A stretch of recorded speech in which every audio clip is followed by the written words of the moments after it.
Glória a Deus. Saúde a todos com a santa e gloriosa paz do Senhor Jesus. Amém. Graças a Deus. Hoje nós temos a presença de uma convidada, Aline, seu esposo. A igreja diz: Sejam bem-vindos em nome de Jesus. Volte sempre, traga mais gente, fique com a gente. Visitante, seja bem-vindo. Sua presença é um prazer. Com Jesus estamos dizendo: essa igreja ama você. Visitante, seja bem-vindo. Sua presença é um prazer. Com Jesus estamos dizendo: essa igreja ama você. Eu te amaria, eu te amo assim. Podemos dizer: oh, aleluia. Eu te amaria, eu te amo assim. Viva eu e você. Aleluia. Que não seja só esta vez, mas que juntos possamos caminhar até aquele grande dia em que Jesus Cristo há de voltar, porque Ele vai voltar. Ele prometeu e Ele é cumpridor das palavras que Ele dá. Amém? Sejam muito bem-vindos. Como eu disse, é uma honra para nós tê-los aqui e que o Senhor nos deixe bem à vontade, porque não há outro lugar melhor do que esse, do que a casa do Senhor, do que a presença do Senhor, porque na presença do Senhor há fartura de alegria. Vamos ficar de pé. Glória a Deus.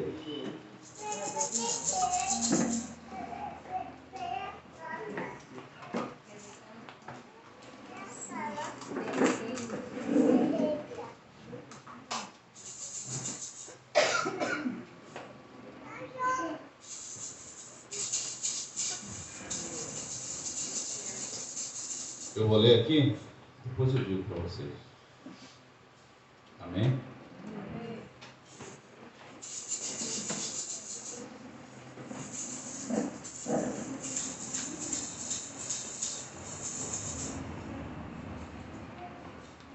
O Senhor Jesus Cristo, Ele disse desta forma: naquele dia pedireis em meu nome. E não vos digo que eu rogarei por vós ao Pai, pois o mesmo Pai vos ama, visto como vós me amastes e crestes que saí de Deus. Saí do Pai e vim ao mundo. Outra vez deixo o mundo e volto para o Pai. E aí ele diz assim: tenho-vos dito isso para que em mim vocês possam ter paz. No mundo vocês terão aflições, mas vocês precisam ter bom ânimo, porque eu venci o mundo. Louvado seja o nome santo do Senhor.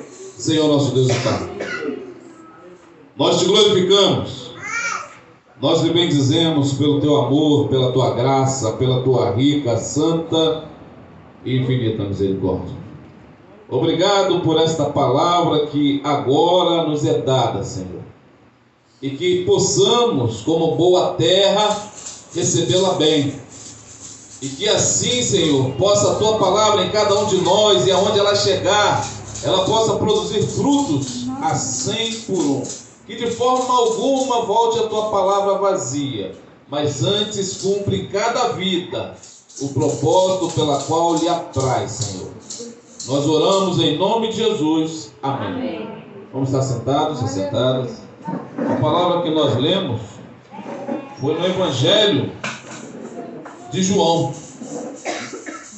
Evangelho de João, nós lemos o capítulo 16, nós lemos o versículo 26, nós lemos o versículo 27, 28 e o versículo 33. É muito interessante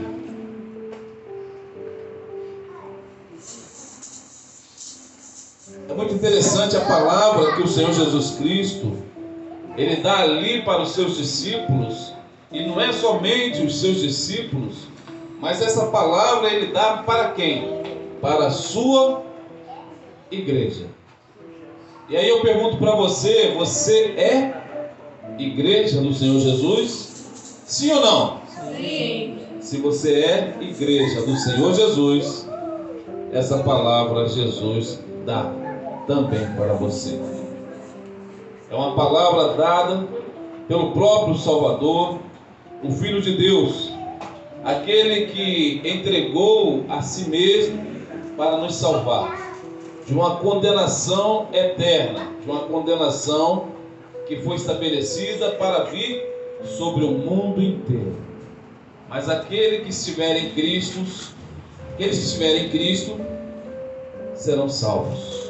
Porque não há outro nome pela qual o homem pode ser salvo que não seja o nome de Jesus. E Jesus, conversando ali com a sua igreja, com os seus discípulos, ele diz algo bem interessante, porque ele começa dizendo: olha, naquele dia, pedireis em meu nome,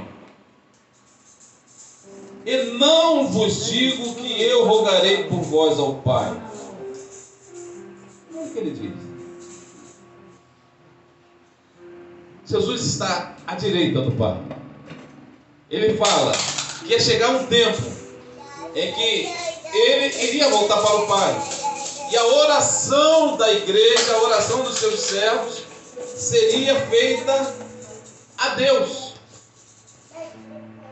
E ele diz que nesse momento em que a igreja orasse a Deus, não ia precisar a igreja ficar pensando: Jesus Cristo, Ele vai pedir ao Pai por mim, Ele vai pedir ao Pai por mim.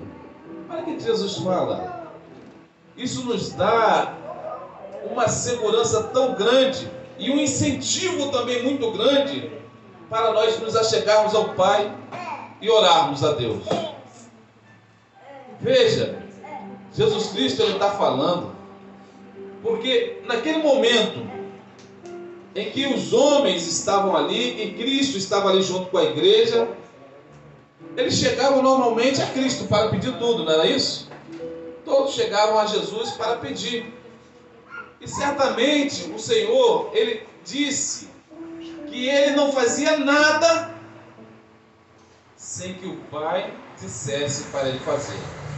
Ele falava, que Cristo falou para os seus discípulos, para os apóstolos, para a igreja primitiva ali, que tudo que Ele falava e tudo que Ele fazia e falava, porque do Pai vinha a ordem, vinha a orientação para que Ele falasse tais coisas e para que Ele fizesse do jeito que era para fazer.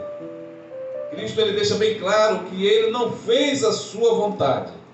Ele até diz assim: uma comida eu tenho para comer, que é fazer a vontade do meu Pai. Jesus Cristo, Ele vivia para fazer aquilo que era a vontade do Pai. E a vontade dele? Não. Pelas palavras de Cristo, a vontade dele, a vontade própria, era algo que ficou para segundo plano, terceiro plano. Colocar o Pai em primeiro lugar, colocar Deus em primeiro lugar. E agora Jesus Cristo, Ele orienta, e aí isso aqui fica de ensino para muitos, porque tem pessoas que quando oram, elas querem orar ao Espírito Santo, querem orar a Jesus, ou talvez orar alguém, alguma outra pessoa, seja São Paulo, seja São Pedro, a um dos apóstolos, para que qualquer um desses possam interceder junto a Deus. Mas você percebe aqui que Jesus Cristo, o que ele diz? Naquele dia, vocês pedirão ao Pai em meu nome. Jesus Cristo ensina como que se deve orar. A gente ora ao Criador, ao Deus Todo-Poderoso, em nome dele.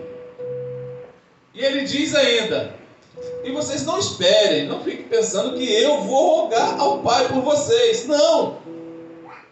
Porque Deus, o Pai, conhece vocês. Vocês só precisam orar em meu nome. E o Pai que conhece vocês está aqui, ó.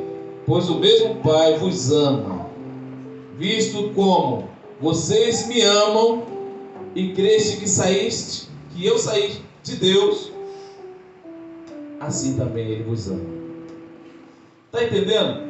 Deus, Ele olha para o ser humano, e quando Ele identifica em cada um de nós o Filho, isso é suficiente para que as nossas orações cheguem a Deus e possam ser atendidas. Precisamos crer na palavra de Cristo, porque se não crermos na palavra de Cristo, vamos crer em quê? Porque Cristo é a verdade. Eu preciso ouvir a palavra do Senhor e crer que ela é fiel e poderosa para se cumprir. Então, se Cristo deixou o seu nome para que pudéssemos usá-lo, que possamos usar com sabedoria, usar com temor, usar com amor, usar com alegria, sabendo que esse nome, ele é tão poderoso, que quando você chega para alguém que está ali com demônios, alguém que está ali, como que se diz o nome? Incorporado de entidades, e você chega ali para aquela pessoa e dá ordem, em nome de Jesus Cristo, saia. E aquelas entidades saem, o demônio sai. Porque o nome que foi dado para mim, para você, o nome do Senhor Jesus, o nome do Filho, é poderoso. Aleluia. E as trevas reconhecem que Jesus é a autoridade maior nessa terra. E a igreja é o corpo de Cristo. E aí você precisa entender que você foi chamado por Deus para ser autoridade nessa terra. E Jesus Cristo, ele vai dizer para a sua igreja, para os seus seguidores, para os seus servos: vocês são sal e luz nessa terra. Aí ele diz: mas se o sal perder o sabor ou se tornar sem sabor, não serve para mais nada do que para ser pisado pelos homens e ser jogado fora.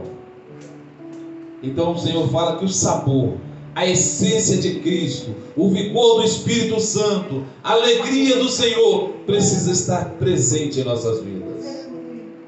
E a palavra do Senhor é quem alimenta a fé, é quem alimenta a esperança, quem alimenta a certeza de um novo dia. Jesus Cristo vem.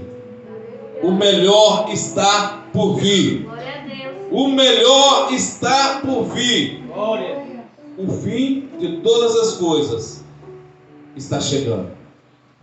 Isso pode ser algo que entristece a muitos, pode ser algo que muitos não queiram ouvir, pode ser uma palavra de aflição para muitos, mas para a igreja que aguarda Jesus, é apenas motivo de louvor e glorificação. Porque nós sabemos que estamos nesse mundo, mas não somos desse mundo. Jesus Cristo, quando ele ora a oração sacerdotal em João 17, ele fala para o Pai: Pai, assim como eu não sou deste mundo, eles também não são deste mundo. Estamos nesse mundo, mas não somos desse mundo. Mas por quê, pastor? Porque Jesus Cristo, ele disse que se o homem não nascer de novo, ele não pode ser salvo. E quando a gente aceita Jesus Cristo como o único e suficiente Salvador, a gente nasce de novo. Só que a nossa pátria agora passa a ser a pátria celestial. Nós estamos na terra, mas agora somos uma nova criatura. Tanto é que é interessante quando o homem nasce na terra, o que os pais precisam fazer? Pegar, levar aquele documento, né, de nascido vivo ali, e vai até o cartório e assinala lá o nome daquela criança. E a criança está registrada agora na terra. Mas a Bíblia fala que quando o ser humano aceita Jesus como o único e suficiente Salvador, o nome dele é escrito aonde? No livro da vida no céu! Porque ele passa a ser cidadão do céu. Você sabia que o seu nome está escrito lá no céu? E não foi o homem que escreveu, não. Foi algum anjo que o Senhor determinou: escreva o nome dele, escreva o nome dela. O Senhor, Ele é poderoso para fazer assim. E quem é que pode subir lá para apagar o seu nome, o meu nome? Mas a Bíblia, Jesus Cristo mesmo em Apocalipse, Ele deixa o alerta que precisamos ser fiéis até a morte para recebermos a coroa da vida. E se formos fiéis, diz o Senhor ainda em Apocalipse, se formos fiéis, de forma alguma o nosso nome será arriscado do livro da vida. Então, o livro da vida, ele está no céu. E a Bíblia diz que quando chegar aquele grande dia, em que todos irão se apresentar perante o Senhor dará ordem: traga o livro da vida. E aí ele vai olhar ali. E todos que estiverem com seu nome escrito naquele livro, verdadeiramente serão salvos. Eu quero te dizer, meu irmão, minha irmã, zele por esse nome escrito no livro da vida. A palavra do Senhor diz assim: Ele veio para os seus, mas os seus não o receberam. Mas a todo aquele que o recebeu foi dado o poder de ser feito filho de Deus. É por isso que Jesus Cristo fala: olha, naquele dia eu não vou rogar nada ao Pai por vocês, porque o mesmo Pai ama vocês, visto que me amaste e creste que eu saí de Deus. Ou seja, o Pai conhece vocês. O Pai conhece vocês. Eu saí do Pai e vim ao mundo. Agora, outra vez, deixo o mundo e volto ao Pai. Eu imagino quanta segurança tinham os discípulos, tinham os apóstolos em ter do seu lado Jesus. Irmãos, ter Jesus do lado é melhor do que ter um tanque de guerra. Ter Jesus do lado é melhor do que ter a arma mais poderosa desse mundo. Ter Jesus do seu lado te faz mais forte do que o exército mais forte da terra. Aquele que tem Cristo é mais que vencedor.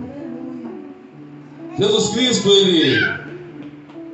ele dá uma palavra, ele diz essas coisas, ele ensina essas coisas para a igreja, ele dá o alerta: olha, eu vim, mas agora eu vou ter que voltar para o Pai. Mas ele deixou claro aqui: mas vocês podem pedir ao Pai em meu nome, porque o Pai vos conhece já, vocês já são conhecidos dele. Ele vai conceder a vocês o que vocês pedirem. E eu estou dizendo todas essas coisas para vocês, para que vocês tenham em mim paz, ele diz. Porque no mundo, este mundo, vocês terão aflições, mas vocês precisam ter bom ânimo, porque eu venci o mundo. E aí a gente fica olhando assim. Cristo disse para a sua igreja, e ele diz para nós nesta noite, para mim e para você, que você precisa ficar em paz. Fique em paz, independente da aflição, independente da tribulação, independente do vento que se levanta, do vento que sopra, das ondas que se levantam, independente da tempestade que cai, independente do que esteja acontecendo, independente das más notícias, independente das expectativas sendo zeradas, Todavia, creia, meu irmão. Creia, minha irmã. Creia no Senhor e será salvo tu e a tua casa. Apenas creia. Apenas creia. E você veja bem. E aí, Jesus Cristo, ele diz o quê? Eu venci o mundo. E aí nós temos aqui o maior de todos os vencedores. As pessoas às vezes falam, né? Venci um jogo, venci uma corrida, venci aqueles que lutam, né? No ringue, venci uma luta, aqueles que nadam, venci uma competição. Mas nós estamos diante daquele que venceu o mundo. Você faz ideia disso? Mas quem é esse que venceu o mundo? Quem é esse que venceu o mundo? Esse é Jesus! Yahshua HaMashiach! Jesus Cristo Messias! Ele é aquele que venceu o mundo. É muito interessante porque quando ele diz isso e ele diz para a igreja e ele se revela como vencedor do mundo, nós vemos que ele venceu o pecado, ele venceu a morte, ele venceu o inferno, ele venceu o diabo. Jesus Cristo é o grande vencedor. E é esse Jesus que nós nos reunimos para adorar, para louvar, para bendizer, para engrandecer. Ele é a mensagem minha e sua, é a mensagem da igreja, é a mensagem de salvação. Porque, como eu disse, não há salvação fora de Cristo. Não há. E aí, como nós olhamos para a palavra e o ministério do Senhor, apesar de ter sido em tão pouco tempo, 3 anos, Cristo morreu aos 33, começou o seu ministério aos 30, mas ele enfrentou muitos desafios desse mundo. Eu não sei os desafios que você tem vivido, meu irmão. Eu não sei os desafios que você tem vivido, minha irmã. Eu não sei dos seus desafios. Mas se você está lutando sozinho, sozinha, me desculpe, mas você está lutando mal. Porque deixe que o Senhor seja o teu companheiro. Deixe que o Senhor esteja contigo. Deixe que o Senhor lhe ajude a carregar. Porque Ele disse que meu fardo é leve, meu jugo é suave. E aí Ele te ajuda a carregar o seu peso. Vinde a mim, vós que estáis cansado e sobrecarregado, porque eu vos aliviarei. Entender que mais do que ouvir é aceitar a palavra e obedecer o chamado. Cristo venceu todos os desafios. Ele venceu o mundo pelo seu amor. João 3,16. Porque Deus amou o mundo de tal maneira que deu seu Filho unigênito para que todo aquele que nele crê não pereça, mas tenha a vida eterna. Aleluia! Jesus Cristo é o vencedor do mundo, porque Ele mesmo disse: eu venci o mundo. João 3,16, como nós lemos, eu venci o mundo. Tenham bom ânimo.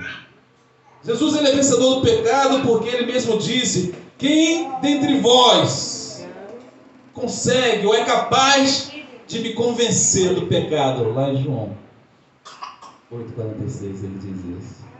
Quem é capaz de me convencer do pecado? Quem é capaz de me convencer a pecar? Quem consegue? Nós lembramos aqui que Satanás por 3 vezes tentou fazer com que Cristo pecasse ali.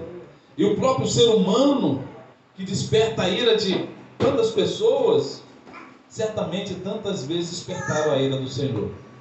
E mesmo quando ofenderam a Ele, quando cuspiram em seu rosto, quando bateram em sua cabeça, quando judiaram, maltrataram, mesmo assim, Ele, como ovelha muda, Ele foi perante seus tosquiadores. Ele não abriu a boca.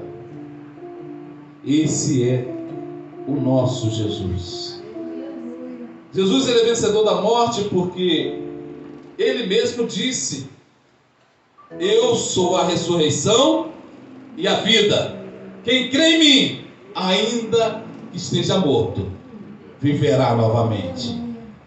Ele é o vencedor do inferno porque ele mesmo disse: não temas, eu sou o primeiro e o último, e o que vive, e o que foi morto, mas aqui estou vivo para todo sempre. Amém. E tenho as chaves da morte e do inferno. Apocalipse 1, 17 e 18, ele diz isso: eu tenho as chaves da morte e do inferno. Ele é o vencedor do diabo porque ele mesmo disse: agora é o juízo deste mundo, agora será expulso o príncipe deste mundo. E em Hebreus ele diz que por sua morte destruiu aquele que tinha o poder da morte, a saber, o diabo. Jesus Cristo é o grande vencedor, irmãos. E apóstolo Paulo, o próprio apóstolo Paulo, ele vai dizer para a igreja em Corinto, lá em a igreja de Corinto: mas graças a Deus que nos dá a vitória através do nosso Senhor Jesus Cristo. Olha o que o apóstolo Paulo ele diz para a igreja: graças a Deus que nos dá a vitória através de quem? Através do nosso Senhor Jesus Cristo. O apóstolo Paulo, ele ensinando a igreja de Corinto, ele deixa bem claro que o que ele quer que a igreja aprenda, que a nossa vitória não está na sorte, a nossa vitória não está nas decisões dos homens, a nossa vitória está com o Senhor. E uma vez que o Senhor dá a vitória para nós, está decretado. Uma vez que Ele decreta, ninguém tem como revogar o decreto de Deus. Operando Deus, quem impedirá, diz a palavra do Senhor. Não adianta o homem querer algo quando Deus quer o contrário. Não adianta o inferno querer o contrário de Deus, porque Deus, ele é poderoso para fazer prevalecer a sua vontade.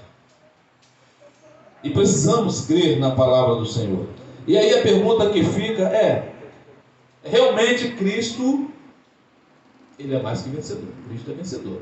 Cristo realmente venceu todas as coisas, tomou a chave do inferno, a chave da morte, ele venceu o mundo. Realmente isso aí não tem dúvida. Ele morreu, ele ressuscitou, e muitos viram Cristo, porque o próprio Cristo, depois de ressuscitado, durante um bom tempo andou com a igreja na terra. Isto é verdade. Isto é verdade. E aí a gente pergunta, porque Cristo, ele diz: tenham bom ânimo, porque eu venci o mundo. E eu? Será que eu posso vencer o mundo também? E aí, quando nós olhamos para a carta do apóstolo Paulo aos irmãos, à igreja em Roma, aos romanos, no capítulo 8, versículo 37, o apóstolo Paulo ele diz assim: em todas essas coisas somos mais que vencedores por aquele que nos amou. Nós somos mais que vencedores. O nome foi deixado para nós, autoridade. E o Senhor Jesus Cristo, ele disse para a igreja que a igreja deveria, naqueles dias, ele já disse para a igreja: olha, vocês precisam permanecer em Jerusalém até que do alto vocês sejam revestidos com poder. Descerá o Espírito Santo sobre vocês. Vocês vão testemunhar, em todos os lugares, na Judéia, Jerusalém, Samaria e até os confins da terra. Se cumpre na igreja a promessa de Deus feita através do profeta Joel: nos últimos dias derramarei sobre todas as pessoas toda a carne do meu Espírito Santo. Aleluia. Essa é a porção, meu irmão.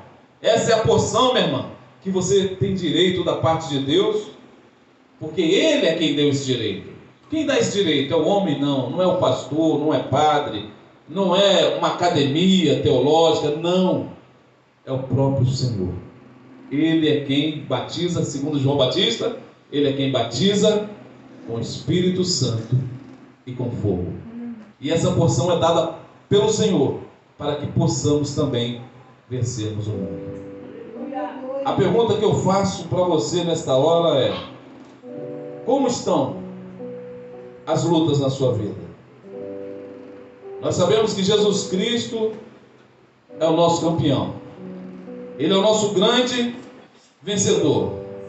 Ele é o nosso grande recordista de vitória. Porque Ele continua vencendo até hoje. Cada vez que o nome dEle é usado, nós temos vitória. Porque no nome do Senhor somos mais que vencedores. E aí eu pergunto para você, meu irmão, como está a sua caminhada? Porque o que Ele disse ali? Em mim tenho paz. Tende o quê? Tende, vocês precisam ter bom ânimo, porque eu venci o mundo. Falamos de Cristo, o grande vitorioso, aquele que venceu o mundo. Falamos da igreja, que ela se torna vitoriosa também, porque a Escritura diz, porque nele somos mais que vitoriosos, somos mais que vencedores, naquele que nos amou. E aí nós temos essa garantia. Mas aí ele fala assim: tende bom ânimo. O que é isso? Por que tende bom ânimo? Sabe por quê, irmãos? Porque mesmo de posse da palavra do Senhor, mesmo de posse das promessas do Senhor, há muitos que parece que se cansam, há muitos que desistem, há muitos que retrocedem, há muitos que abandonam a caminhada. E aí a palavra do Senhor, o próprio Senhor diz o quê? A minha alma não tem prazer naquele que retrocede. Sem fé é impossível agradar a Deus. E aí eu quero dizer para você, meu irmão, quero dizer para você, minha irmã, não desanime. Tende bom ânimo. Ânimo fala de se movimentar. Desânimo, você está parando. Lembra, quando falar de ânimo, lembra da animação, desenho animado.